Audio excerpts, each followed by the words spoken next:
He needs no introduction. Hey.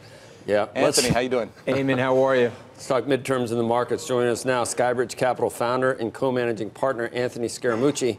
He's the author of Trump, the Blue-Collar President. And I'll tell you what immediately comes to mind for me, Anthony, and we've been around, we've known each other a long time. So the Never-Trumpers, Republicans, you know who they are. Yep. I don't need to mention any names. They ran their perfect candidate, Mitt Romney. Yep. Had it all. Mm-hmm. Had it all. Perfect. Businessman, good-looking, great speaker. Didn't win Ohio or Florida, much less Pennsylvania. Or you needed to elect a Republican with where demographics are. You needed a blue-collar Republican. Well, I mean, what happened in Governor Romney's case, though, there was a rising economy and a sitting incumbent, and so it's very, very hard to unseat a sitting incumbent and a rising economy. But there are plenty of reasons to. Well, I hear you. I mean, 1.9% isn't rising 3%. Here's the message of my book, though. He hijacked the Republican Party from the establishment. Let's face it, okay?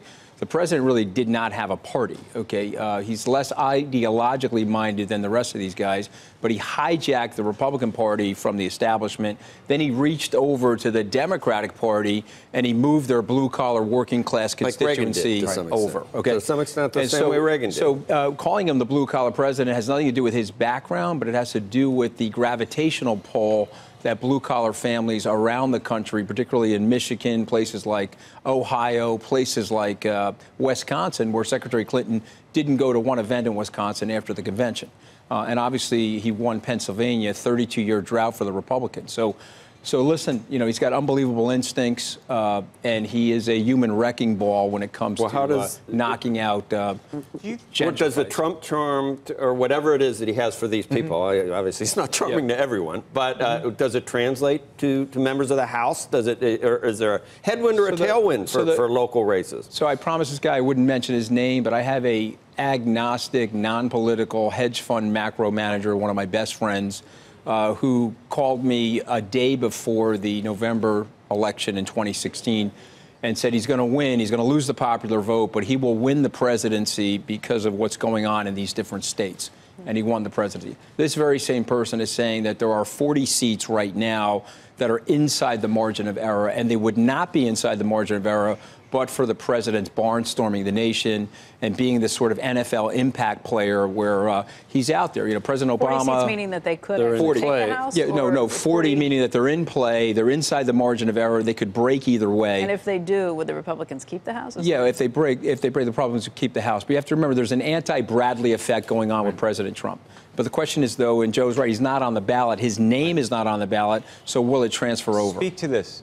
We've had a number of different guests come on and say, if the Democrats win the House, it's fine for the markets, it's fine for the economy. We've had a number of people come on and say it's terrible for the economy. Yeah. What's your honest answer in the apolitical version of it, if you could give one? Yeah, well, I want to be observational, not political, because I'm running a lot of money. And so for me, I wouldn't like the fact that the Democrats win, not because I'm a Republican, but because I think they'll start doing things to the president that will be sclerosis for everybody. I mean, we need to get an immigration deal done, Andrew, and we need to get an infrastructure deal done. And so hopefully if the Democrats win, the president will cross the aisle and cut a deal with them and then be able to frame his narrative for 2020. If he's not capable of doing that and they start this nonsense with the impeachment, I'm not one of these guys that believes, oh, yeah, if they impeach him, the poll numbers are going to go up and it's fantastic for the president. It isn't. It's very distracting. It's very bad for the nation to go through this sort of polemics, if you will. And so I'm not a big fan of them winning the House because I think it'll be too distracting. I have a communication question for you, yeah, given the role they used to have. Yeah. Do you think politics has been forever changed by President Trump in that future candidates, future presidents, future politicians are going to have to be much louder, much more, dare I say, uncouth, sort of this approach that has been, and there are a lot of people, you know, Joe said, who don't find it charming, but But do you think that's sort of changed the dynamic forever, or do you think this was a moment in time? Oh, I think it's a moment in personality more than anything else. I do not think it's changed forever. But I also think that we're never going back to what we had, where you have these political consultants homogenizing and measuring everybody's words, and they're telling them, well, you can't say this and you can't say that. I think the American people are tired of all of that sort of spin. I think they're going to want more authenticity, more directness from their candidates. But I don't think you're ever going to get a beast like Donald Trump. And I'm saying beast mode in the most complimentary way.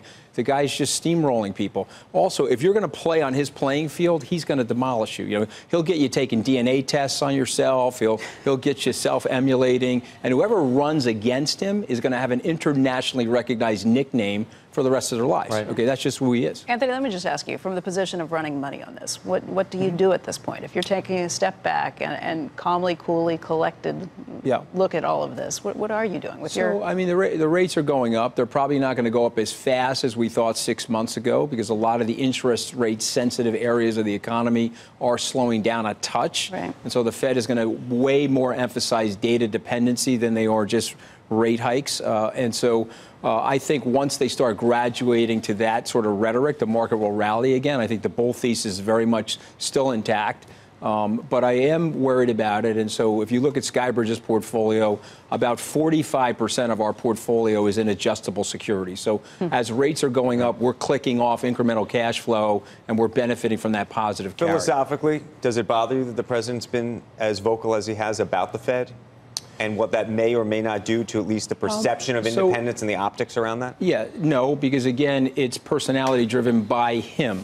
If it was somebody else, I would say yes. But I mean, this is a guy that's tweeting about pitching changes in Game 4 of the World Series. This is a guy that's going to share his opinion. This is a guy that I'm on Bill Maher, and the very next day, the White House operator's calling, and the media coach in chief is critiquing my performance on Bill Maher. Okay, so that's who he is. I think he's leaving the Fed alone as it relates to its independence, but he sees himself as a pundit as much as he sees himself as anything else in the game. And so he's going to say what he wants to say, whether people like it or not. And I don't think it's going to have a long-term effect on how the Fed is managed, by the way. So how many people are gone? I mean, you know everyone there. What happens after starting next week? Hey, listen, it's a hard job. I mean, you can't expect people not to burn and grind out. Yeah. Well, that'll be up to the president and Attorney General Sessions, but I don't know. I mean, the president seemed to indicate on the 60 Minutes situation that maybe General Mattis is leaving. I think he's a very gifted, very accomplished guy, and I have a lot of respect for the general. I hope he stays, frankly. I think he's just done a great job.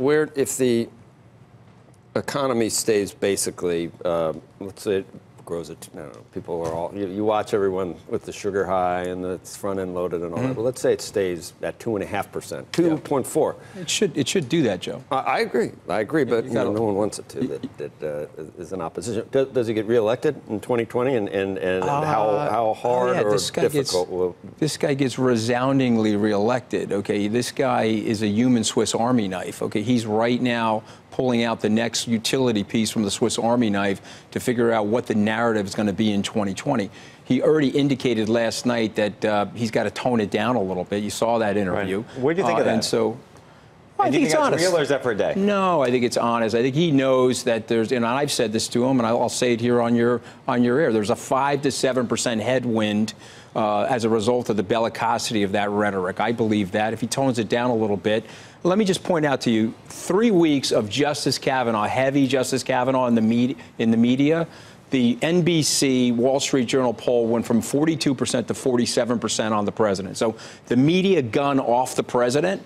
His poll numbers rise because of that data that you guys are showing. People are happy. The economy's booming. When he's asked crowds at his rallies if they want him to tone it down, they say no. Do you think he's having second thoughts about that?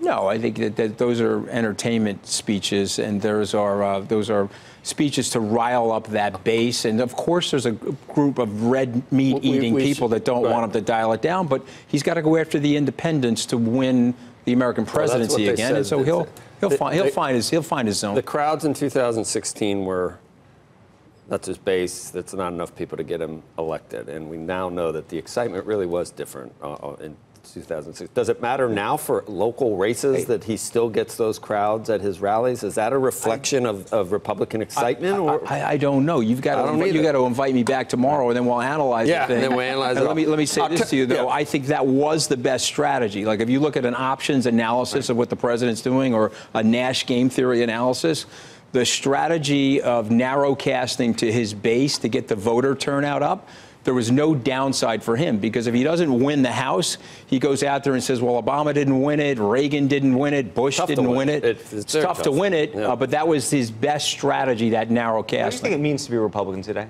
And the reason I ask is... It means different things to different people. You know, to the establishment Republicans, they're crying in their soup. Although they've gotten everything they wanted from this guy. They got everything that they wanted, but they don't like the guy because he's not one of them. Supreme Court, tax reform, so therefore they do like what in 2020?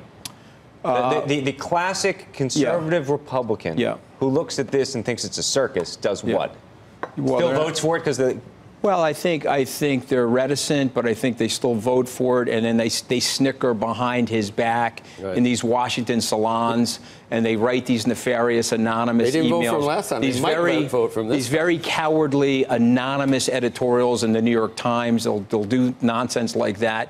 But at the end of the day, he descended on Washington with a mission. Half the United States, as I write in my book, feels like they've been left out of the globalized system. They've been left out of the globalized economy. And, you know, as you know, Joe, I grew up in an aspirational middle-class family. My father was a blue-collar laborer.